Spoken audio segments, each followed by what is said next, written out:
இன்றைக்கு தென்னிந்திய திருச்சபையினுடைய அட்டவணையிலே நாம் தியானம் செய்யும்படியாக கொடுக்கப்பட்டிருக்கிற தலைப்பு அடிமைத்தனத்திலிருந்து விடுதலைக்கு ஒடுக்கப்பட்டோருடன் கடவுள் பயணிக்கின்றார்.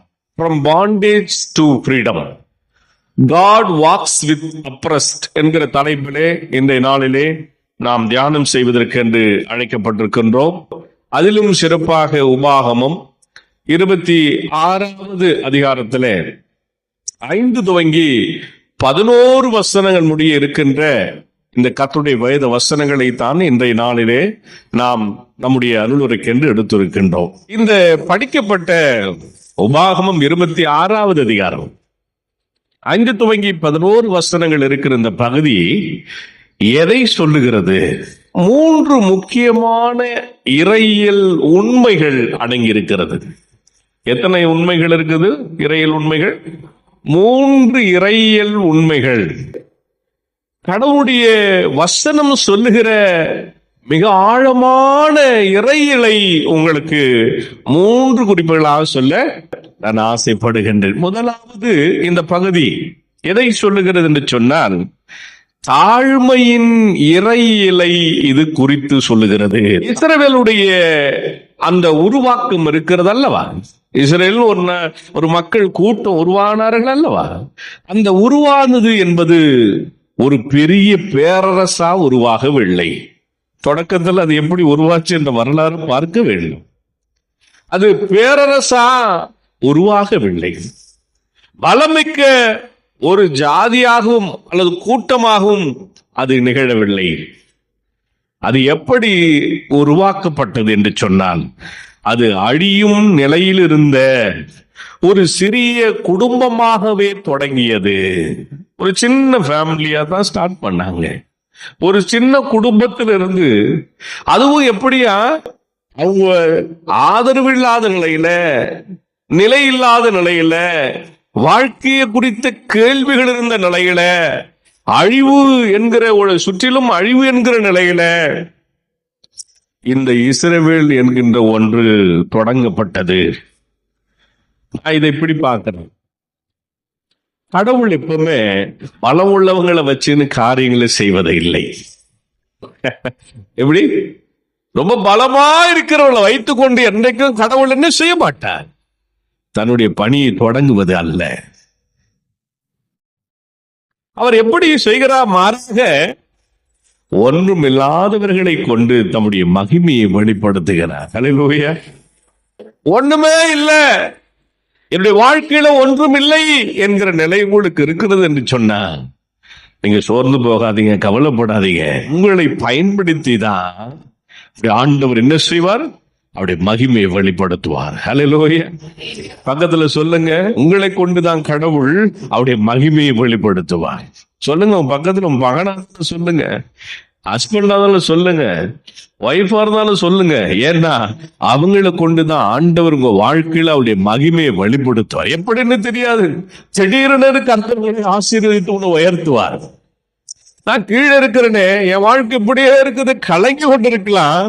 கர்த்தர் ஒரு நாள் திடீரென்று உன் கையை பிடித்து தூக்கி நிறுத்திடுவார். யாருக்குமே தெரியாது. எல்லா ஆச்சரியப்படும்படியாய் நடைபெறும். எல்லா கதவுகளும் அடைப்பட்டது போன்று உனக்கு காட்சி அளிக்கும்.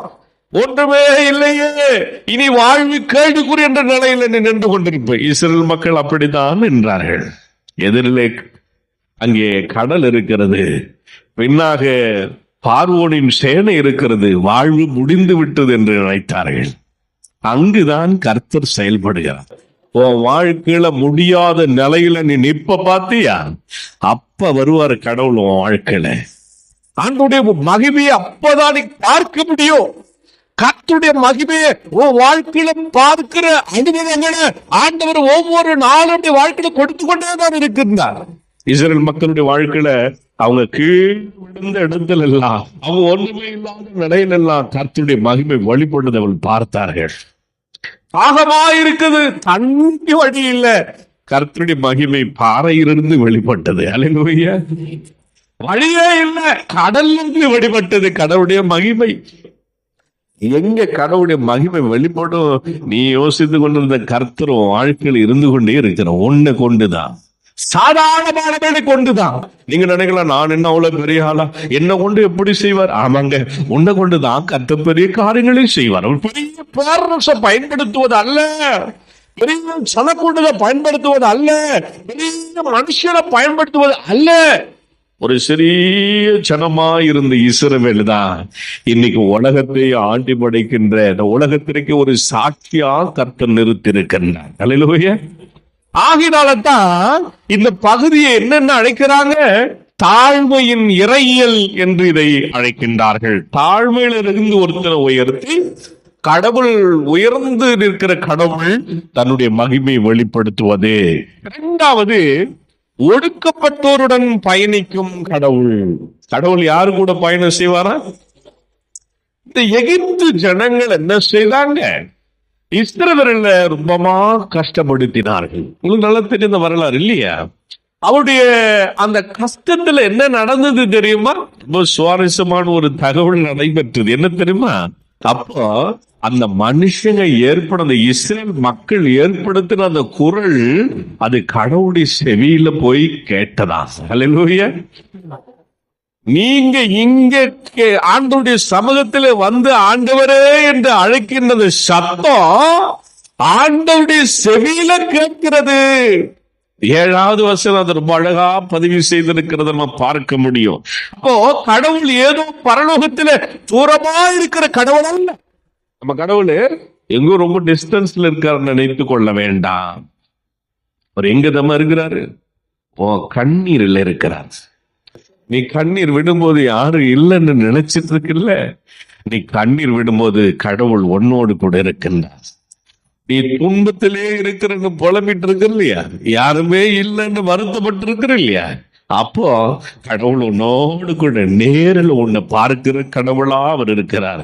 அப்போ ஆண்டவர் நேரில் பார்த்து நம்மோடு பயணம் செய்து நடந்து வருகிற கடவுள். மேலே இருக்கிற கடவுள் அல்ல, இறங்கி வருகிற கடவுள். சென்று போன கடவுள் அல்ல, நம்மோடு நடந்து வருகிற கடவுள். இறங்கி வருகிற கடவுள், நம்மோடு நடந்து வருகிற கடவுள். உன் வாழ்க்கையில உன்னோடு கூட கடவுள் நடந்து கொண்டிருக்கிற அந்த அனுபவம் நம்மளுக்கு வேண்டும். இஸ்ரவேல் மக்களுடைய வாழ்க்கையில் அது நடைபெற்றது. ஆண்டவர் அவர்களோடு கூட 40 ஆண்டு காலம் நடந்தார் இல்லையா? அக்கினி ஸ்தம்பமா நடந்தார், மேகஸ்தம்பமா நடந்தார்.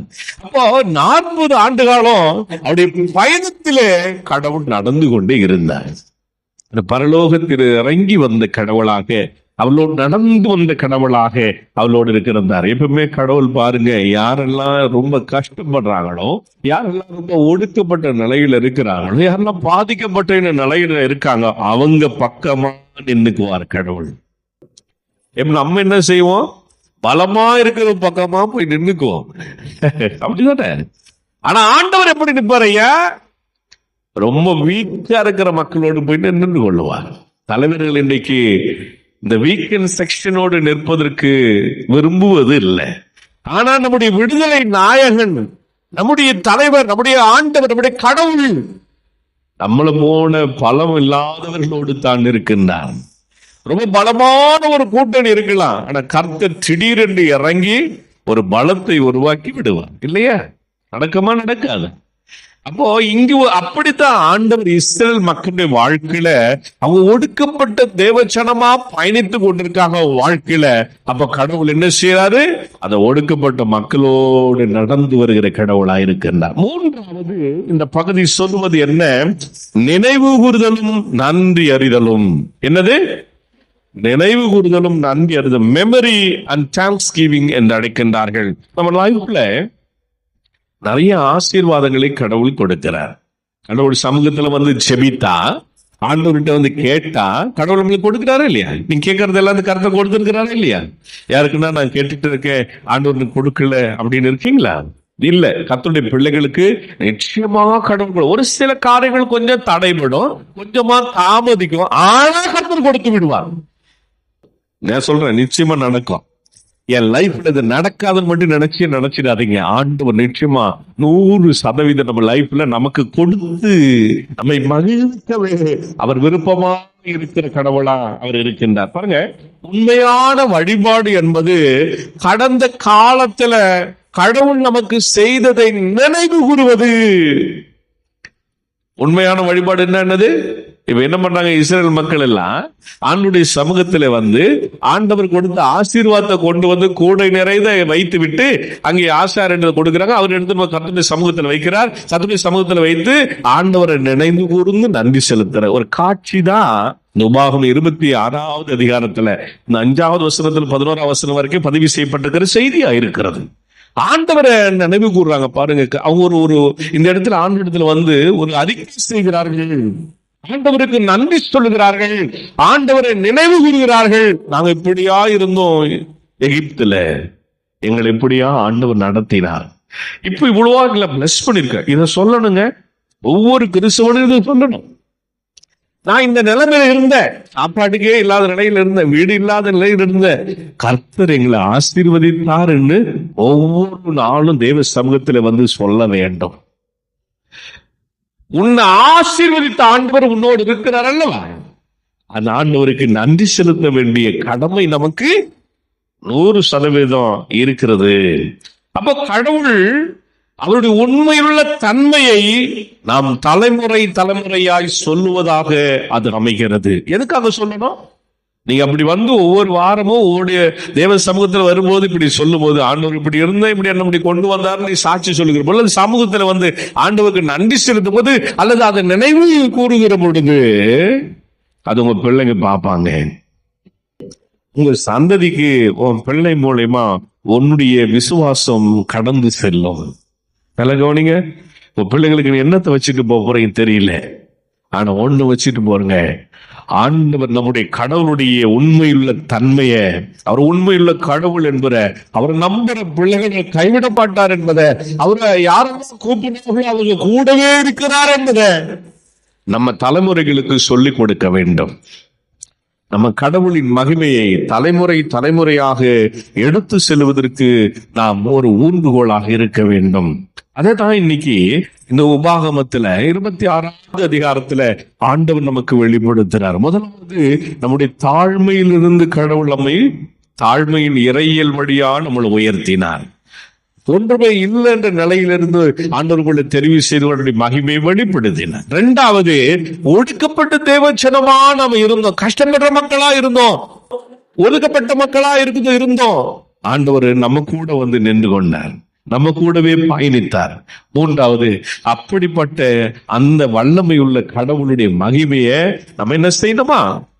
நினைவு கூர்ந்து நன்றி செலுத்தி நம்முடைய தலைமுறைகளுக்கு கற்றுக் கொடுக்க வேண்டிய மிகப்பெரிய பொறுப்பு நமக்கு இருக்கிறது.